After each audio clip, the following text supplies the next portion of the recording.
Ah mince. Ah, ça bouge tellement qu'elle va tout arracher, c'est pas possible.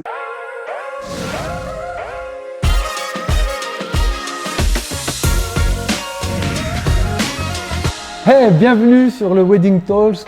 Aujourd'hui, petite surprise, Matt. Bah ouais, Je prends un peu ton rôle, l'arroseur arrosé. c'est ça. Donc je suis avec Mathieu, c'est l'invité de l'émission d'aujourd'hui. Et bah écoute, la même phrase que je vais te dire, que tu arsènes à tes invités à chaque fois qu'ils sont là. C'est ça. Présente-toi en une phrase. C'est bizarre hein, d'être là. Du coup, je me présente en une phrase. Je m'appelle Mathieu Pascal, je suis photographe, un petit peu vidéaste, mais principalement photographe, spécialisé dans le mariage. Tu fais pas une émission YouTube aussi? À ce qui paraît. Ça s'appelle Wedding Toast avec lui. Alors, on le voit pas souvent, mais parce qu'il est derrière la caméra, mais c'est cool de l'avoir avec moi aujourd'hui. Mais je suis content d'avoir ce rôle pour un peu te mettre aussi en avant, parce que tu mets en avant les invités à chaque fois et du coup, c'est bien aussi que tu parles aussi de ton métier, de toi, et donc c'est pour ça que ça me fait plaisir aujourd'hui de t'inviter. Cool. Du coup, Mathieu, est-ce que tu peux nous préciser ce que tu fais exactement pour ceux qui nous découvriraient, ceux qui ne connaissent pas encore? Alors, moi, je suis photographe de mariage. Ça fait ça va faire une dizaine d'années que je fais de la photo, principalement de mariage, parce que j'adore le mariage. Pour la petite anecdote, parce que je sais que sur cette chaîne, vous êtes friand d'anecdotes.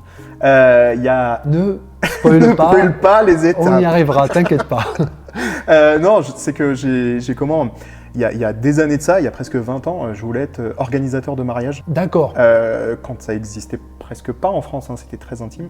Mais parce que j'ai une vraie passion pour le mariage, j'ai une vraie passion de cette belle journée. Et... Wedding planner, en fait, tu voulais être, c'est ça? Ouais, c'est ça, je voulais être vraiment wedding planner.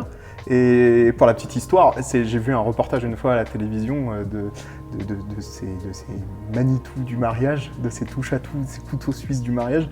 Et je me suis dit, c'est génial, les mecs sont partout, ils donnent le sourire aux gens. Et je me suis dit, c'est ça que je veux faire, ça a l'air génial comme taf, on organise de A à Z, etc. Et puis finalement non, ma vie a fait que j'ai fait d'autres choses avant de faire de la photo. Et je suis arrivé un petit peu sur le tard sur la photographie. Et je me suis dit, il faut absolument que je fasse ça dans les mariages. Donc j'ai commencé par faire des petits mariages en plus d'un autre travail que j'avais. Et puis me voilà aujourd'hui 100% dévoué à mes mariés. Ok, super. Et tu peux me dire comment tu crées, de quoi tu t'inspires pour tes photos par exemple? J'ai envie de dire comme beaucoup de monde sur les réseaux sociaux, je veux dire, quand j'étais là, je posais cette question, souvent elle est revenue et souvent c'était la même réponse sur les réseaux sociaux. Forcément, après il y a des choses où on essaye de proposer des nouveautés, on essaie de sortir un petit peu des sentiers battus pour, même nous professionnellement, c'est pas très agréable de toujours répéter la même chose. On a envie d'ajouter de nouvelles briques et tenter des nouvelles choses avec les clients qui sont enclins en tout cas à travailler comme ça avec toi. Mais c'est comme ça, c'est par le test, on a de la chance, puis tu le sais aussi, de faire des métiers créatifs où en fait la seule limite c'est la nôtre. Et voilà, il faut, je pense, essayer, tenter, tomber, se relever ça, et recommencer. Et donc voilà, et puis j'aime bien faire des petits shoots à inspiration, tu vois, je m'achète mes petites décos, je me fais mes petits arrangements, enfin voilà, je me fais mes petits trainings à la maison. C'est des petits trainings pour garder la main, pour toujours rester... toujours, voilà, parce que c'est pas toujours évident. Là, la préparation des wedding toasts aussi, ça prend quand même pas mal de temps. Donc faut quand même rester autour de l'appareil photo, jamais bien loin. Quand tu dis les réseaux sociaux, tu suis Ouais, effectivement. Ouais, tu suis beaucoup de photographes. Moi, je suis énormément de photographes dans le monde entier. D'accord, c'est des photographes, c'est pas d'un point de vue général et tout, parce que des fois, on peut s'inspirer d'univers qui sont complètement opposés aux nôtres. Carrément. Et qui peuvent nous inspirer et tout. J'avais vu une fois une vidéo où le gars il disait, moi, je m'inspire du boulanger, alors que il faisait autre chose. Ouais. Mais il lui a piqué une idée, j'aime pas ce mot-là, piqué, mais il s'est inspiré. Il s'est vraiment inspiré de l'univers du boulanger c'est un peu comme les gens qui construisent des avions, tout ça, ils s'inspirent un peu du monde des oiseaux, etc. Des trucs qui n'ont rien à voir, forcément, et du coup, ils arrivent à créer ce lien. Toi aussi? Alors, ça, on va dire, c'est la version simple et basique, commerciale de l'inspiration. Oui, on regarde les réseaux sociaux, on regarde ce que font nos confrères, comment ils le font. En tout cas, on choisit ceux qu'on pense être au-dessus de nous et se calquer sur ce qu'ils font pour essayer de voir un peu comment eux travaillent pour le retranscrire à notre niveau. Après, plus largement, tous les métiers de l'image, déjà, on peut s'en inspirer, que ce soit les films, les séries. on s'en inspire forcément, bien sûr, ça donne des ouais. idées de ce qu'on veut faire. Et après, au-delà de ça, si on élargit encore plus, moi j'aime beaucoup le monde floral, donc je m'inspire beaucoup aussi, je suis beaucoup de comptes de fleuristes ou de designers floraux en tout cas, pour m'alimenter en tout cas cette espèce de légèreté, j'aime beaucoup, et pour ceux qui me suivent sur Instagram, j'adore les robes de mariée, c'est toujours bizarre, j'adore les robes de mariée, j'organise des mini concours en fait où je fais une sélection de robes et je les mets en story face à face, et je sais que ça a pas mal de succès, donc c'est plutôt sympa. Comment ça se passe ce concours? Bon, en fait, je fais une sélection de robes de mariée de créateurs que je sélectionne, je fais des captures d'écran où je les enregistre dans Instagram, et puis après je me fais mes petits montages et tu demandes en fait à tes abonnés, et je demande aux gens de voter à droite ou à gauche. Génial, génial. Et donc j'essaie de faire ça avec le maximum que j'ai fait, ça devait être avec une vingtaine de robes de mariée, donc c'est beaucoup de boulot parce que je fais tout sous Photoshop, les montages, pour que ça soit quand même suffisamment propre. Donc je fais tous les montages sous Photoshop, et puis après je balance ça sur les stories, et les gens ils votent, et puis après il y a battle entre celle-là ou celle-là, et puis après ça sera entre celle-là ou celle-là. Alors c'est cool, on a des acteurs locaux qui participent, je pense à Lolette par exemple, où j'avais sélectionné une de ses robes, et puis on a d'autres Français, et puis on a des gens à l'international. En ce moment je suis très fan de créatrices ukrainiennes qui font des magnifiques robes, et voilà, je m'inspire de ça aussi parce que voilà. Est-ce que tu as un style qui te caractérise dans la photo? Moi j'aime bien tout ce qui est clair et lumineux. D'accord. Donc ça veut dire que j'aime bien quand on ne se soucie pas de savoir si le ciel il est bleu ou il est blanc. Moi je m'en soucie pas. Mais en tout cas j'aime beaucoup quand on est proche de la limite. Techniquement, nous, ça nous parle du cramé, en fait. De la surexposition. Voilà. Moi, c'est quelque chose que j'aime bien.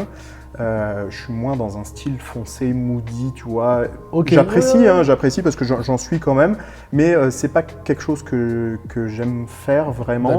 Moi, je mets sur des choses très aérées, très aériennes, très pastel, très douce, voilà, c'est plus ça. Mais du coup, comment les mariés, quand ils te contactent, est-ce qu'ils veulent un style moody, comme tu dis? Est-ce qu'ils veulent un style clair et lumineux? Est-ce qu'ils te contactent pour autre chose parce qu'ils ont besoin de photos et puis du coup ils ont vu ton travail? Enfin, comment ça se passe toi? En fait, je pense que tu as plusieurs typologies de clients. Tu as ceux effectivement qui sont attachés à un style parce qu'ils ont parcouru Internet, et Instagram en l'occurrence, et ils se sont dit « Ah, je veux ça » parce qu'ils ont eu un coup de foudre pour ce style-là. Généralement, ça arrive souvent sur le moody parce que c'est assez particulier comme style. Mais moi, on vient me chercher, en tout cas, moi je ne vais pas m'adapter à la demande du client. Moi, mon style, c'est clair et lumineux. Si le client il me dit « Non, moi, je veux du moody », je vais lui dire « Écoute, moi, c'est pas ce que je fais, je sais pas vraiment… je sais pas vraiment le faire, en tout cas bien le faire, et surtout il y a des gens qui sont spécialisés là-dedans, il vaut mieux aller voir ces gens-là. Moi ça sera plus effectivement du style clair et lumineux, mais les gens quand ils me contactent, à 99%, ils viennent parce qu'ils ont vu des photos et que ça leur plaît, et est-ce qu'ils comprennent vraiment le style, je sais pas, mais en tout cas ils me contactent parce qu'ils ont vu les photos. À moins que ça soit un photographe qui t'appelle pour son mariage, quoi. Voilà, c'est ça. Sinon c'est vrai que D'ailleurs, tu dédicaces mon pote, tu sais à qui je parle. Bah non, il faut que tu dises le nom. Brieux. Bon mariage, félicitations. C'est ça, ouais, je suis trop content qu'il m'ait appelé pour assurer les photos de son mariage, donc c'est cool. Ok. Et du coup, Matt, alors tu poses tout le temps cette question à tes invités, tu veux aller chercher cette petite anecdote qu'ils ont et tout, à moi de te la poser là aujourd'hui. Du coup, raconte-nous aux téléspectateurs, raconte-nous une petite anecdote qui t'est arrivée lors d'un mariage, un truc loufoque, insolite. Moi, je veux dire, à chaque fois que j'ai mes clients, parce que moi, la relation avec mes clients, tu vois, par exemple, moi, c'est basé sur le feeling, tu vois, je veux que les choses se passent bien, qu'on ait beaucoup de transparence. Des anecdotes, j'en ai vraiment, pour le coup, j'en ai 1000 et j'en raconte 1000 en rendez-vous, c'est difficile d'en choisir une. Mais il y en a une. Je pense savoir celle que tu vas me dire. On en a déjà pas. Attends, surprends-moi.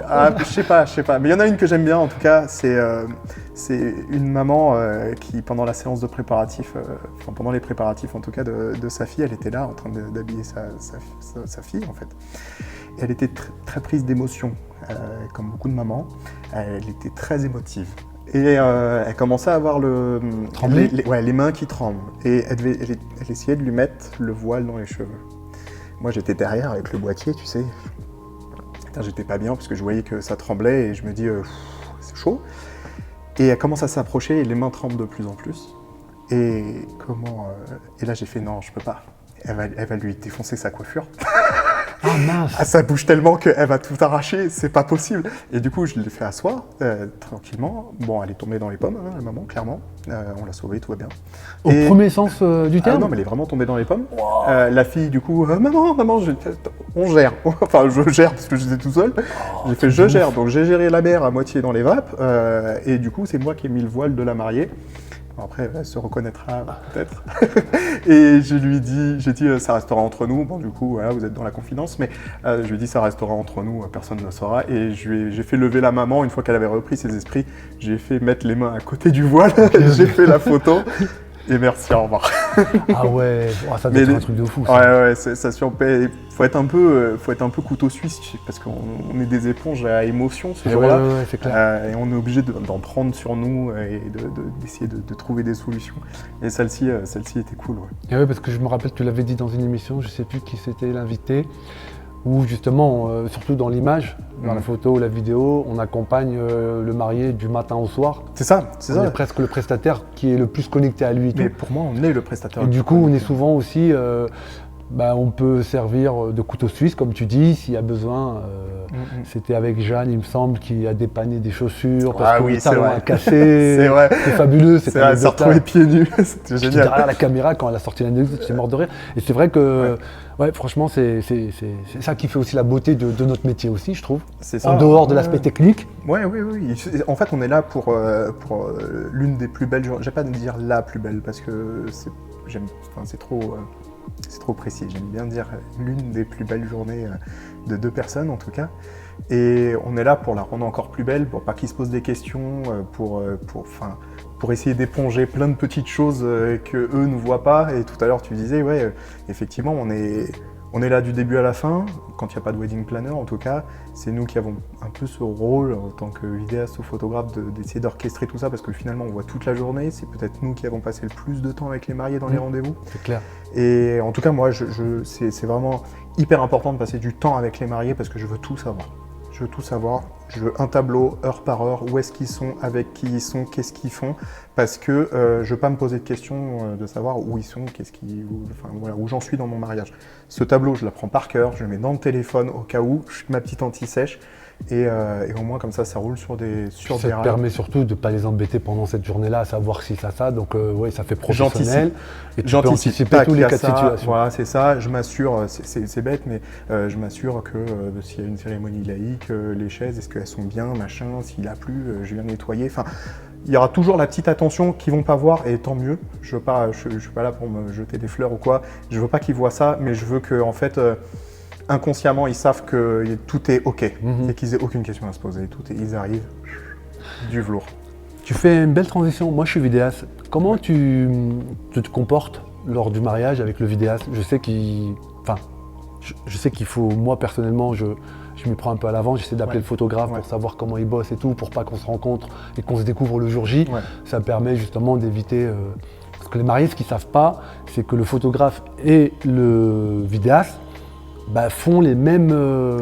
Ils se suivent quoi, toute la journée. Quoi. Ça, donc il ne faut pas qu'ils se marchent dessus, il faut qu'il y ait une entente. On va pas s'embrasser sur la bouche, mais bon, il faut qu'il y ait une entente en tout cas. C'est ça, pour le coup, comme tu dis, c'est vrai que. Donc, je te pose la question, donc comment ça se passe toi avec le vidéaste? Moi c'est pareil, idéalement on essaie de se voir ou on se fait un visio parce que c'est toujours bien d'avoir un support physique si on se connaît pas. Après si on se connaît, allô. Si on se connaît, c'est allô Rachid, on fait un mariage, mais on a la chance, on en fait quelques-uns ensemble, on se connaît bien, donc on n'a même plus besoin de se parler, on sait. Mais Rachid, tu fais tel mariage, j'ai vu, machin, on m'a dit, donc voilà, on sait. Mais quand on ne connaît pas, il faut apprendre de l'autre, il faut voir un petit peu son style et surtout déterminer qui a la priorité à un moment d'un instant T et pouvoir le partager ce moment. D'accord. Je pense à le pire du pire, l'un des éléments les plus importants à capturer dans le mariage pour les mariés, c'est l'alliance. Si tu as le vidéaste, le photographe qui est à côté et tout le monde est plongé sur les bagues, il faut qu'on puisse avoir notre zone de commande. Parce que souvent il y a même des invités qui sont avec leur téléphone, donc les fameux invités au téléphone. C'est pas évident. C'est ça. Tonton Michel avec son réflexe, et donc. Et puis souvent le vidéaste c'est le stabilisateur. Oui, ça prend de la place. Ça prend de la place, Voilà. etc. Donc moi j'aime beaucoup, tout passe par la discussion, tu le sais, Rachid, hein, on ne s'apprend rien. Tout passe par la discussion, par l'échange. Après, d'un truc un peu technique, parce que, bon voilà, mais c'est quelque chose que j'aimerais mettre en place en tout cas, parce qu'on a de plus en plus de vidéastes, enfin de couples vidéastes et photographes, c'est la petite oreillette. Ah oui, à l'américaine, ça oui. paraît très gadget, très... Ah non, pas du tout. Mais pas du tout. je trouve ça d'une efficacité, par exemple... encore une fois, l'un des meilleurs exemples, c'est à l'église, le photographe qui tourne autour des mariés, etc. Lui, le vidéaste qui est tout au bout, qui veut faire une remontée d'allée, etc. Il n'y a pas besoin de crier ou de passer. Tata, je fais une remontée d'allée, décale-toi. L'autre, il se met sur le côté, il fait ce qu'on a à faire. C'est clair. Et au moins, parce qu'on voit souvent... Petit coucou à toi, Matt. On voit petit coucou, Matt. notre Canadien, notre Montréalais. Entre parenthèses, Matt, c'est un photographe, Ouais. hein, je le dis aux spectateurs, Oui, pardon, ouais. avec qui j'ai eu l'occasion de faire aussi un mariage. Ça s'est super bien passé, donc Ouais. voilà. Et maintenant, du coup, il est parti à Montréal, vivre à Montréal. Mais tout ça pour dire que lui, ça lui est arrivé, où lui, il faisait la vidéo pendant justement cette remise d'alliance. Enfin, je l'invente pas, hein, et comment il y a le photographe en fait qui se met devant un de ses appareils qui était posé en backup au loin, okay. et il comptait sur ce plan-là en fait à un moment Ok. donné. Et du coup, en fait, au moment de l'alliance, s'est retrouvé sans rien. il a le dos du photographe. Ok. Ça arrive. On n'est pas parfait, hein, mais en tout cas. Ouais. Ça passe, je fais un petit lien, ça passe aussi ce genre de détails. Est-ce que tu en parles, toi, avec les mariés? Oui, alors moi je suis au courant quand même de la prestation aussi, ouais, je suis hyper transparent, ça arrive qu'on puisse avoir des loupés, ça arrive qu'on n'arrive pas à faire la bonne photo parce que c'est du matériel, on peut avoir des soucis de batterie, même si on essaie de faire attention quand même, mais soucis de batterie, des soucis de carte, etc. Alors en vidéo c'est un peu plus compliqué qu'en photo, parce qu'en photo on a plus le temps, on va dire. En vidéo, ça consomme énormément de tout, de les batteries, l'énergie. les stockages fondent comme... Voilà. Donc, on est beaucoup pris par ça. Tant qu'on est transparent et qu'on est honnête, généralement, ça se passe bien. Après, si ça se passe pas bien, je sais pas, moi, j'ai pas le cas, mais voilà, on trouve toujours des solutions. Et du coup, si on veut te contacter, comment on s'y prend? J'imagine les réseaux, oui, Instagram, alors un tout petit peu Facebook, mais privilégié plutôt Instagram. Site email aussi? Ouais, bien sûr, sur le site www.mathieuPasquez.com. On vous met tout dans la description. Parfait. Et comme ça, au moins les mails, je prends le temps de vous répondre, une vraie réponse personnalisée. On s'organise un rendez-vous assez rapide, soit en visio, soit un rendez-vous physique, si vous n'êtes pas très loin. Et au moins comme ça, vous savez si le feeling passe pour qu'on puisse travailler ensemble. Et je peux vous garantir que le feeling passera, connaissant le personnage. Mathieu, je te remercie. C'est moi, Rachid. C'était un plaisir de t'inviter. Écoute. Et si ce contenu il vous plaît, n'hésitez surtout pas à vous abonner, partagez la vidéo autour de vous. Laissez-nous les commentaires si vous avez des questions, peu importe lesquelles, vous pouvez les laisser dans les commentaires, on y répondra avec grand plaisir. Et puis je vous dis à très vite pour un prochain épisode, mais ça sera cette fois avec mon Mathieu. Et ouais, je retrouve ma place. Ciao, ciao. À bientôt.